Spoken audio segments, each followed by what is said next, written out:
কেন আমাদের কয়েকজন মানুষ মরার পর জানতে হবে যে ওই বিল্ডিং এর অনুমোদন ছিল না? কেন আমার কয়েকজন মানুষ নিহত হওয়ার পর জানতে হবে ওই বিল্ডিং এ ফায়ার সার্ভিসের অনুমোদন নাই, ওই বিল্ডিং এ সিটি কর্পোরেশনের অনুমোদন নাই? তাহলে এতদিন সিটি কর্পোরেশনের ময়লার গাড়ি কি ওই বিল্ডিং থেকে ময়লা তোলে নাই? অবশ্যই তুলছে। তাহলে সবকিছু এতদিন ঠিকই চলছিল, যেই আগুনে পুড়ে গেল, যেই মনে করেন ওই বিল্ডিং নিয়ে কোশ্চেন উঠলো, 50টা মানুষ মারা গেল, মায়ের বুক খালি হলো, সেই অটোমেটিক্যালি ভুল পাল্টে ফেললেন আপনারা, এই নাই ওই নাই। তাহলে আগে কি করছেন? এগুলো দেখার দায়িত্ব তো রাষ্ট্রের। 50 জন মানুষ মরে যাওয়া মুখের কথা না। শুধু বেইলি রোড নয়, আপনি দেখেন দেদারসে এরকম অনেক পুরাতন বিল্ডিং পাবেন, পুরা বিল্ডিং মিলে যায় দেখবেন একটা দুইটা কারেন্টের মিটার, কারেন্টের সংযোগ চলে গেছে, সাব মিটার বসতেছে, সরকার কিন্তু ওই টাকাটা পাচ্ছে না। বিদ্যুৎ সেক্টরের কিছু অসাধু কর্মকর্তাকে মাসোয়ারা দিয়েই চলছে এই ধরনের ব্যবসা। তাহলে ওই ধরনের বিল্ডিং গুলোতে যখন আগুন লাগবে তখন সাধারণ মানুষ পুড়ে মারা যাবে, এটাই স্বাভাবিক এবং সেটাই হচ্ছে। ভবন মালিককে 3বার নাকি নোটিশ দেওয়া হয়েছিল, নিউজে আসছে। 3বার নোটিশ, কেমন নোটিশ দেওয়া হলো যে সরকারি 3টা নোটিশ পাওয়ার পরও ভবন মালিকের হুঁশ হয় না? তাহলে সরকারি ওই নোটিশের কি মানে জোর কমে গেছে না গ্রহণযোগ্যতা কমে গেছে? মিয়া, সরকারি নোটিশ পাইলে মানুষ থরথরায় কাঁপবে। উন্নত বিশ্বের কথা বলেন, উন্নত বিশ্বের উদাহরণ দেন, উন্নত বিশ্বের সাথে তাল মিলিয়ে চলার পরামর্শ দেন। তাহলে উন্নত বিশ্বে সরকারি একটা নোটিশ আসা মানে দ্রুত সেটা সমাধান করা এবং সেটা করতে বাধ্য ওই দেশের সিটিজেন, নাগরিক। কিন্তু আমাদের দেশে কি হয়? একবার নোটিশ দিছে, গায়ে লাগাচ্ছে না, মন্ত্রণালয়ের একটা আমলারে কিছু টাকা ধরিয়ে দিল, হয়ে গেল। দ্বিতীয়বার নোটিশ দিচ্ছে, আবার কিছু টাকা ধরিয়ে দিল, হয়ে গেল। তৃতীয়বার নোটিশ দিচ্ছে, আবার কিছু টাকা ধরিয়ে দিল, হয়ে গেল। দপ্তরে যে হ্যাসেল কে হবে ভাই? তার থেকে ভালো তুই 800-5,000 লয়ে যায়। এই যে টেন্ডেন্সি, এই টেন্ডেন্সি গুলোই আমাদেরকে অগ্নি ঝুঁকিতে ফেলে। ভবন মালিককে 3বার নোটিশ দেওয়া হয়েছে, তাহলে সেই ভবন মালিক কি রাষ্ট্রের ঊর্ধ্বে যে তিনটা নোটিশ সে ইগনোর করলো? তৃতীয়বার নোটিশ দেওয়া মানে তো তার বিল্ডিং সিলগালা করে দেওয়া উচিত। কেন সেটা করা হলো না? যে মানুষগুলো স্বজন হারা হচ্ছে, যে মানুষগুলোর যে মায়ের বুকগুলো খালি হচ্ছে, তারা কিন্তু এই অন্যায়ের ধারে কাছেও নাই, কিন্তু ভিক্টিমাইজ তারা হচ্ছে শুধুমাত্র ওই ঘুষখোর কিছু আমলাদের কারণে।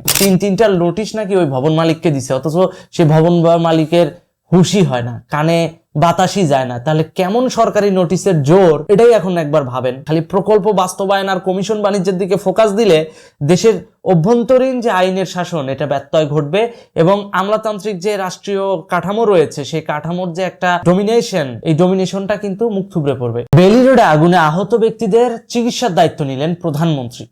ঠিক একইভাবে যদি এই অগ্নিকাণ্ডের আগে রাষ্ট্রীয়ভাবে RAJUK, city corporation, fire service তারা এই অগ্নি ঝুঁকি এড়ানোর দায়িত্বটা নিতেন, তাহলে এতগুলো মানুষ হয়তো আজকে বেঁচে থাকতো।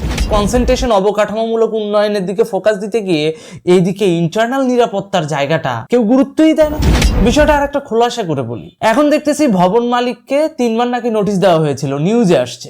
3বার নোটিশ, কেমন নোটিশ দেওয়া হলো যে সরকারি 3টা নোটিশ পাওয়ার পরও ভবন মালিকের হুঁশ হয় না? তাহলে সরকারি ওই নোটিশের কি মানে জোর কমে গেছে না গ্রহণযোগ্যতা কমে গেছে? মিয়া, সরকারি নোটিশ পাইলে মানুষ থরথরায় কাঁপবে। উন্নত বিশ্বের কথা বলেন, উন্নত বিশ্বের উদাহরণ দেন, উন্নত বিশ্বের সাথে তাল মিলিয়ে চলার পরামর্শ দেন। তাহলে উন্নত বিশ্বে সরকারি একটা নোটিশ আসা মানে দ্রুত সেটা সমাধান করা এবং সেটা করতে বাধ্য ওই দেশের সিটিজেন, নাগরিক। কিন্তু আমাদের দেশে কি হয়? একবার নোটিশ দিছে, গায়ে লাগাচ্ছে না, মন্ত্রণালয়ের একটা আমলারে কিছু টাকা ধরিয়ে দিল, হয়ে গেল। দ্বিতীয়বার নোটিশ দিচ্ছে, আবার কিছু টাকা ধরিয়ে দিল, হয়ে গেল। তৃতীয়বার নোটিশ দিচ্ছে, আবার কিছু টাকা ধরিয়ে দিল, হয়ে গেল। এই যে টাকা ধরিয়ে দেওয়ার ব্যাপারগুলো, এগুলাতে ইনভলভ এমন ভাবে হয়ে যায় যে ওই যে দপ্তরে যে হ্যাসেল কে হবে ভাই? তার থেকে ভালো তুই 800-5,000 লয়ে যায়। এই যে টেন্ডেন্সি, এই টেন্ডেন্সি গুলোই আমাদেরকে অগ্নি ঝুঁকিতে ফেলে। কেন সেটা করা হলো না? টাকার কাছে বিক্রি। আমলারা চিন্তা করে কি যে আমি সারা মাস ধরে যে টাকা বেতন পাই, আমার যে বেতন স্কেল, তার থেকে আমার 1 ঘন্টার কামাই বেশি। এগুলো তো আমার বেতন, তো আমার পকেট খরচ। বর্তমান সময়ের 30,000 টাকা বেতনের আমলা 60,000 টাকা বেতন দিয়ে ড্রাইভার রাখে। 10 তালা 15 তালা ঢাকা শহরে বাড়ি থাকে, তাদের গাড়ি থাকে। কিভাবে হয়? এই সমস্ত অসাধু কিছু ভবন মালিকদের কাছ থেকে মাসোয়ারা খেয়েই হয়। শুধু বেইলি রোড নয়, পল্টনে আপনি দেখেন দেদারসে এরকম অনেক পুরাতন বিল্ডিং পাবেন, পুরা বিল্ডিং মিলে যায় দেখবেন একটা দুইটা কারেন্টের মিটার, অথচ পুরো বিল্ডিং এ তারের যে প্যাচ, কোন তার কোন দিক দিয়ে গেছে আপনি টেরই পাবেন না। এক এক রুমে কারেন্টের সংযোগ চলে গেছে, সাব মিটার বসতেছে, কিন্তু দিন শেষে কি হচ্ছে? সরকার কিন্তু ওই টাকাটা পাচ্ছে না। 10 টাকা করে ইউনিট ঠিকই ভাড়াটিয়ারা দিচ্ছে ওই পল্টন, বেইলি রোড, কাকরাইল এইদিকে, কিন্তু সেই টাকাটা বাড়িওয়ালাদের পেটে যাচ্ছে। বিদ্যুৎ সেক্টরের কিছু অসাধু কর্মকর্তাকে মাসোয়ারা দিয়েই চলছে এই ধরনের ব্যবসা। তাহলে ওই ধরনের বিল্ডিং গুলোতে যখন আগুন লাগবে তখন সাধারণ মানুষ পুড়ে মারা যাবে, এটাই স্বাভাবিক এবং সেটাই হচ্ছে। কিন্তু দিন শেষে বুক খালি হচ্ছে কার? দিন শেষে স্বজন হারা হচ্ছে কারা? যে মানুষগুলো স্বজন হারা হচ্ছে, যে মানুষগুলোর যে মায়ের বুকগুলো খালি হচ্ছে, তারা কিন্তু এই অন্যায়ের ধারে কাছেও নাই, কিন্তু ভিক্টিমাইজ তারা হচ্ছে শুধুমাত্র ওই ঘুষখোর কিছু আমলাদের কারণে। তিনটা নোটিশ নাকি ওই ভবন মালিককে দিছে, অথচ সে ভবন মালিকের হুঁশই হয় না, কানে বাতাসই যায় না। তাহলে কেমন সরকারি নোটিশের জোর, এটাই এখন একবার ভাবেন। রাজুকের একটা কর্মীরা বিল্ডিং ইন্সপেকশন করে, তাদের যায় দেখেন ইন্সপেকশন করতে গেলে মিনিমাম ধরেন 6 থেকে 8 মাসের পকেট খরচের টাকা হয়ে যায়। এই পরিমাণ তারা ঘুষ খায়। তাহলে এই পরিমাণ ঘুষ খাইলে তো বিল্ডিং মালিকরা তো চিন্তা করবে, ধুর সরকারি এত কিছু করতে যাবো, কেউ আসছে ওর 2-4-5 হাজার টাকা দিয়ে বিদায় করতো, এটাই করবে। তাহলে এটা তো আমলাতান্ত্রিক শাসন কিংবা রাষ্ট্রীয় শাসন হলো না। আমলাদেরকে রাখা হয়েছে কেন? শুধু কি নোটিশ দেওয়ার জন্য, না নোটিশটাকে বাস্তবায়ন করার জন্য? সেই জায়গায় আমলারাও ব্যর্থ, এবং আমলারা ব্যর্থ হয় ওই জনপ্রতিনিধিদের কাছে। কারণ আজকে ভবন মালিকের নোটিশ নাই, তাহলে সিটি কর্পোরেশন কেন তাকে ট্রেড লাইসেন্স দিল ওই এলাকায় রেস্টুরেন্টের ব্যবসা করার জন্য বা ওই বিল্ডিং এ ব্যবসা করার জন্য? রাজুক কেন পারমিশন দিল ওই বিল্ডিং এ? এখনো কেন রাজুক ব্যান করলো না, সিলগালা করলো না? কেন করলো না? রাজুক কেন উল্টো পারমিশন দিল সেখানে বাণিজ্যিক কার্যক্রম পরিচালনা করার জন্য? আমাদের দেশে এই অগ্নি দুর্ঘটনা ঠেকাতে হলে, বিশেষ করে রাজধানীতে, সিটি কর্পোরেশন, রাজুক, দুদক এবং ফায়ার সার্ভিস, এই 4টার সমন্বয়ে টাস্ক ফোর্স তৈরি করতে হবে। ওই টাস্ক ফোর্সটাকে স্বাধীনতা দিতে হবে, স্বতন্ত্রভাবে স্বয়ং সম্পন্ন রাখতে হবে, যারা চাইলেই যে কোনো বিল্ডিং কে বন্ধ করে দিতে পারে, সিলগালা করে দিতে পারে। ঢাকা শহরের এই বিল্ডিং এর মালিকরা যখন না খেয়ে মরবে, ভিক্ষা করেও যখন ভাত পাবে না, তখন দেখবেন এমনি সরকারি নিয়ম মেনে সবকিছু ঠিকঠাক করে ফেলবে। কেন করবে জানেন? ঢাকা শহরের অধিকাংশ বাড়িওয়ালা খেয়াল করে দেখবেন বসে খায়। এরা এই যে ভাড়াটিয়াদের দেয়া টাকা, এটাই বসে খায়। গ্যাস, পানি, বিদ্যুৎ তিনটাই তো আলাদা আলাদা করে ভাড়াটিয়ারাই পে করে। শুধুমাত্র বিল্ডিংটা ইউজ করার কারণে তাদেরকে বিশাল অঙ্কের একটা অ্যামাউন্ট ভাড়া দিতে হয়। সিটি কর্পোরেশনের কিন্তু ল আছে, নিয়ম আছে যে কোন ফ্ল্যাট কত টাকায় ভাড়ায় যাবে, সেই লটা কিন্তু এক্সিকিউট করা হয় না। তখন কিন্তু এই টাস্ক ফোর্স কিন্তু ওই লটা এক্সিকিউট করতে পারবে। তো এই বিষয়গুলো খেয়াল করে দেখেন, যদি এখন থেকে এগুলাকে সমন্বয়ে না আনতে পারেন, ভবিষ্যতে আরো অগ্নি দুর্ঘটনা ঘটবে।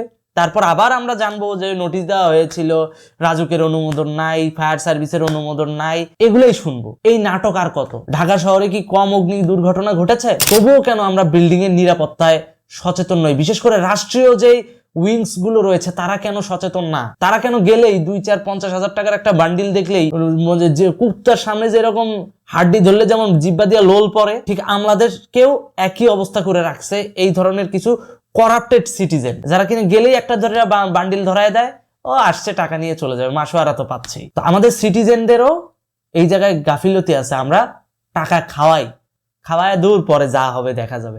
এই যে এখন দেখেন 50টা মানুষ মারা গেল, দেখেন, দেখা যাবে তো, দেখছেনই তো। কি করতে পারছেন? আমি কি করতে পারছি? সরকার কি করতে পারছে? কেউ কিছু করতে পারতেছে না। কেন করতে পারতেছে না?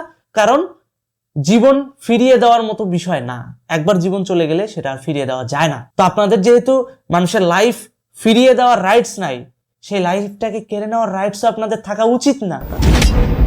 বুঝছেন কথাগুলা? খেয়াল করে দেখেন, এই বিষয়গুলোকে গুরুত্ব দেওয়ার সময় এসেছে। যে বিল্ডিং এর অনুমোদন নাই বলছেন, ফায়ার সার্ভিসের অনুমোদন নাই সিটি কর্পোরেশন, তাহলে সেখানে কেন ট্রেড লাইসেন্স দিল? ট্রেড লাইসেন্স দেওয়ার ক্ষেত্রে সিটি কর্পোরেশনের যাচাই বাছাই করা উচিত কিনা বলেন? এলাকায় এলাকায় কাউন্সিলর কেন রাখা হয়েছে?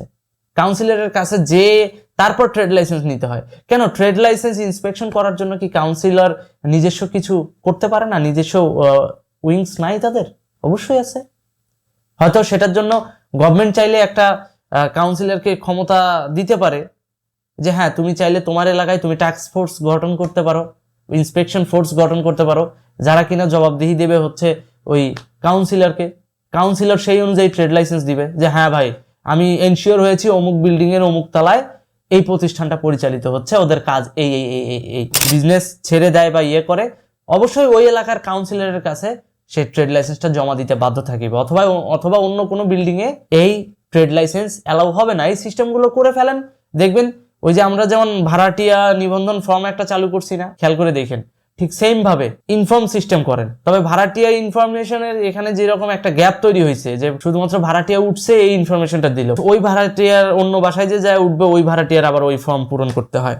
আগে যেখানে ছিল সেখানে কিন্তু ক্লোজিং করে আসে না। ফলে কি হয়, একটা তথ্যের মায়ের প্যাচ লেগে যায়। এই মায়ের প্যাচ লাগাগুলো বন্ধ করতে হবে। যখন যে এলাকায় যে ব্যবসা হবে, যে মানুষ ভাড়া নিবে, সেই ওই বিল্ডিং এর ইনফরমেশন ওই এলাকার জনপ্রতিনিধিদের কাছে যাওয়ার পর যেন ট্রেড লাইসেন্সটা দেওয়া হয়, তাহলে দেখবেন আস্তে আস্তে আস্তে আস্তে এই বিষয়গুলো লাইন আপে চলে আসবে। ওই কাউন্সিলর তখনই ট্রেড লাইসেন্স ইস্যু করবে যখন সে দেখবে যে হ্যাঁ আমার এলাকার ওই হোল্ডিং ট্যাক্সের ওই বাড়িওয়ালার ট্যাক্স পে আছে, রাজুক থেকে সবকিছু পেপারস ওকে, ঠিক আছে, তাহলে দেওয়া যায়, তখন সে ট্রেড লাইসেন্স ইস্যু করতে পারবে। আর যখন যে সে জানবে যে আরে ওই বাড়িওয়ালার তো হোল্ডিং লাইসেন্সই নাই, ওই বাড়িওয়ালার তো সিটি কর্পোরেশনের খাজনা বকেয়া, যখন জানবে ওই বাড়িওয়ালার তো এই যে সমস্যা আছে, কি সমস্যা, এখানে তো ইলেকট্রিসিটির লাইন তো এখানে ফলস ইলেকট্রিসিটি লাইন নেওয়া আছে, একটা মিটার দিয়ে পুরো বিল্ডিং চলতেছে, ঠিক মতো ওয়ারিং করা নাই, যে কোনো সময় অগ্নি দুর্ঘটনা ঘটতে হবে, তাহলে ওখানে আমরা ট্রেড লাইসেন্স দিব না। এই কারণগুলো উল্লেখ করে, ট্রেড লাইসেন্স না দেওয়ার কারণগুলো উল্লেখ করে সে একটা নোটিশ জারি করতে পারে। তখন অটোমেটিক্যালি ওই বিল্ডিং ভাড়া হবে না, মানুষ চাইলেও নিবে না যে না ভাই আমি এই বিল্ডিং নিয়ে কি করবো, এই বিল্ডিং এ যদি আমি ভাড়া নেই আমার তো ব্যবসার লাইসেন্সই হবে না। তখন অটোমেটিক্যালি ওই বাড়িওয়ালা কিন্তু সোজা হয়ে যাবে। বিষয়টা খেয়াল করে দেখেন, সে যখন ভাড়া পাবে না, ঢাকা শহরের বাড়িওয়ালারা চলেই তো ভাড়া দিয়া, তো যখন সে ভাড়া পাবে না তখন অটোমেটিক্যালি সে সোজা হয়ে যাবে। এই কাঠামোর মধ্যে না আনার কারণেই আজকে এই অগ্নি দুর্ঘটনা। কেন আমাদের কয়েকজন মানুষ মরার পর জানতে হবে যে ওই বিল্ডিং এর অনুমোদন ছিল না? কেন আমার কয়েকজন মানুষ নিহত হওয়ার পর জানতে হবে ওই বিল্ডিং এ ফায়ার সার্ভিসের অনুমোদন নাই, ওই বিল্ডিং এ সিটি কর্পোরেশনের অনুমোদন নাই? তাহলে এতদিন সিটি কর্পোরেশনের ময়লার গাড়ি কি ওই বিল্ডিং থেকে ময়লা তোলে নাই? অবশ্যই তুলছে। তাহলে সবকিছু এতদিন ঠিকই চলছিল, যেই আগুনে পুড়ে গেল, যেই মনে করেন ওই বিল্ডিং নিয়ে কোশ্চেন উঠলো, 50টা মানুষ মারা গেল, মায়ের বুক খালি হলো, সেই অটোমেটিক্যালি ভুল পাল্টে ফেললেন আপনারা, এই নাই ওই নাই। তাহলে আগে কি করছেন? এগুলো দেখার দায়িত্ব তো রাষ্ট্রের। 50 জন মানুষ মরে যাওয়া মুখের কথা না। ভালো থাকুন, সুস্থ থাকুন। আর হ্যাঁ, ভবিষ্যতে যদি এইরকম আরো অনেক হয়, এই যে অগ্নি দুর্ঘটনা হয়, আবার প্রস্তুত থাকেন, ওই এক বাণী শুনবেন, এটার অনুমোদন ছিল না, ওইটার এটা ছিল না। সরকারি নোটিশের জোরটা বাড়ান। আর জনগণ আপনাদেরকেও বলছি, সরকার একটা নোটিশ দিলে সেটা গুরুত্ব দিয়ে দেখেন। আমাদের দেশের অধিকাংশ জনগণ তাই দেখে, কিন্তু যার একটু পয়সা হয়ে যায় ওইভাবে কি আইন তো আমার পকেটে, কারণ ওই যে 2 টাকায় পুলিশ কেনা যায়, 5 টাকায় আমলা কেনা যায়। এই জিনিসটা বন্ধ করতে হবে, তাহলেই সমাজ ভালো থাকবে। ভালো থাকুন।